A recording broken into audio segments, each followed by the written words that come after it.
Hello everyone and welcome back to PHYMICS. Today we are solving an age problem with a twist. It involves a quadratic relationship.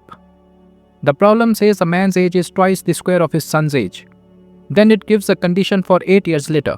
First, let's define our variables for the present time. Let the son age be x years. The man is twice the square of that, so his age is 2x square. Now let's fast forward 8 years. We simply add 8 to both expressions.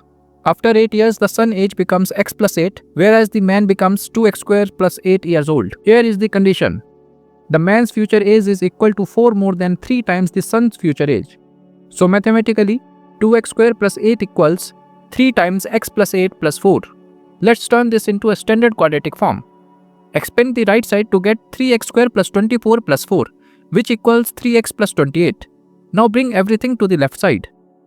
On simplification, 8 minus 28 becomes minus 20. The equation is reduced to 2x square minus 3x minus 20 equals to 0. To solve this equation by splitting middle term, we need two numbers that multiply to minus 40, that is 2 times minus 20, and add to minus 3. By hit and trial, those numbers are minus 8 and positive 5. Factoring by grouping gives us our two cases. 2x plus 5 into x minus 4 equals 0. Equating each factor to 0, we get x equals minus 5 over 2 or x equals 4. Can age be negative? No, so we reject minus 5 over 2. Therefore, the son's age must be 4 years. Now we can find the man's age.